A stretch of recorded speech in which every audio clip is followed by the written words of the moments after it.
a dichotomy. In one hand, you are saying to uplift the constitution, in other way around, you are destroying the constitution.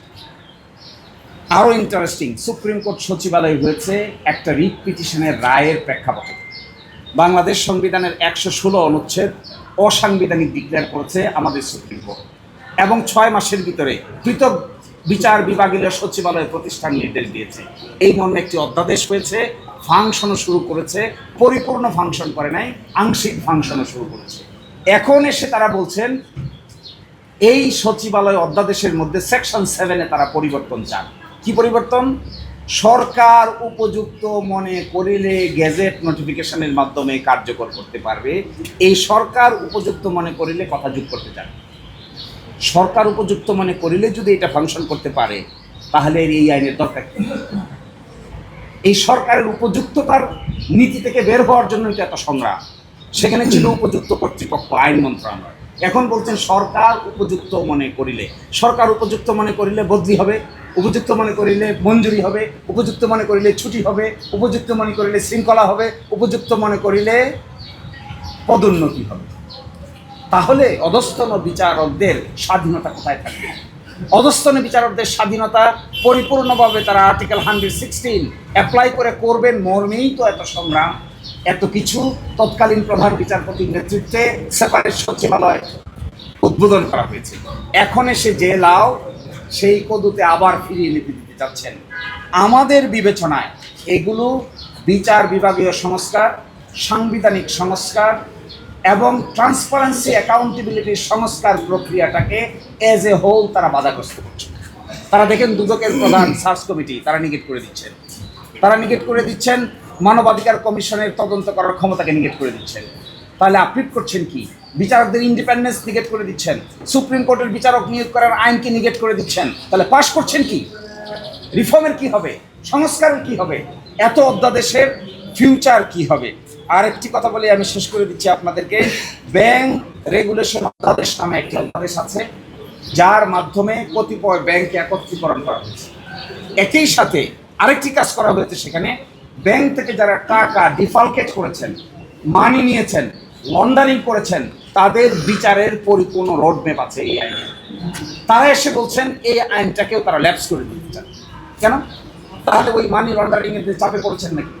যারা মানিটা launder করলো, ব্যাংকে খালি করলো, bank থেকে collateral ছাড়া loan নিয়ে গেল, যারা ব্যাংকে ভুয়া কোম্পানি তৈরি করে without submitting any collateral took loan of crores and crores of money, তো তাদেরকে সেভ করে দিচ্ছেন। Why are you saving them? Why the government is proposing this type of lapsing ordinances? Why? What should be the ultimate benefit? তাহলে আমরা যে বেগমপাড়া বলি, money laundering বলি, ব্যাংকগুলোকে খালি করে বলি, এক ইসলামী ব্যাংক থেকে সালম 70,000 কোটি টাকা সরিয়েছে, 70,000 crore টাকা। And now you, the government, is coming up with your own interpretation and giving them shelter. How? কেন? যদি আপনাদের কাছে সময় না থাকে, ইনস্ট্যান্টলি বসে এই আইনটাকে পাশ করে কতিপয় বিধান যদি পরিবর্তন করতে হয়, আইনকে পাশ করে পরবর্তীতে সংশোধনী আকারে কতিপয় বিধান পরিবর্তন করা যায়, কিন্তু আইন ইন ইটস এন্টায়ারিটি বাতিল করে দিতে চাচ্ছে। এই জন্য this is a very technical point, legal point. We are arguing our case on our favour, কিন্তু আমরা মনে করি এর সব কিছুর কেন্দ্রবিন্দু হলো ইন্টারিম গভর্নমেন্ট কর্তৃক গৃহীত মেজর সংস্কার প্রক্রিয়ার বিরোধিতা করছে সরকার। তারা সংখ্যাতাত্ত্বিকভাবে বলছে 100 এতটা অর্ডিন্যান্স আমরা একমত হয়ে গেছি। খুঁজে দেখবেন ওই 100 একমত হওয়া 100 কতটা অর্ডিন্যান্সের কথা যে বলছেন, তার মধ্যে মেজর কোনো সংস্কার পরিকল্পনা নেই। মেজর সংস্কার পরিকল্পনা আছে যে সমস্ত অধ্যাদেশে, তার মধ্যে গুরুত্বপূর্ণ 12টাকে ল্যাপস করে দিচ্ছে। তাহলে এই পুরা 18 মাসের সংস্কার প্রক্রিয়াকে দে আর ডিনাইং, এবং that is the result of the mass upsurge and the revolution. So আমাদের পার্ট থেকে this is our concern, the government should not do this type of drastic measure, they should not take this type of reckless measure.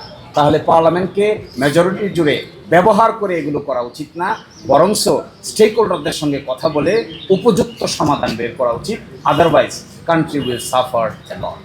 হ্যাঁ, আগে যে সমস্ত অর্ডিন্যান্সেস pass করা হয়েছে আপনাদের যদি স্মরণ থাকে সেই দিনগুলো স্মরণ করলেই দেখতে পাবেন ল মিনিস্ট্রি প্রতিটা অর্ডিন্যান্স পাস করার আগে ওয়ার্কশপ ডাকে। তৎকালীন দিনের অ্যাটর্নি জেনারেল, তৎকালীন দিনের যারা আইনজীবী ছিলেন, তৎকালীন দিকে যারা বিভিন্ন স্টেক হোল্ডার ছিলেন, সকলের সঙ্গে মতামত নিয়ে রিফর্ম এজেন্ডাগুলো ঠিক করে বাস্তবায়ন করার চেষ্টা করা হয়েছে।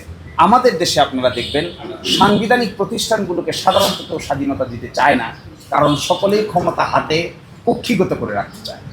ইন্টারিম গভর্নমেন্টের সময় এই ক্ষমতাটাকে ডিস্ট্রিবিউট করার পরিকল্পনার অংশ হিসেবে জুলাই চার্টার বাস্তবায়ন করার জন্যই এত পরিকল্পনা গ্রহণ করা হয়েছে।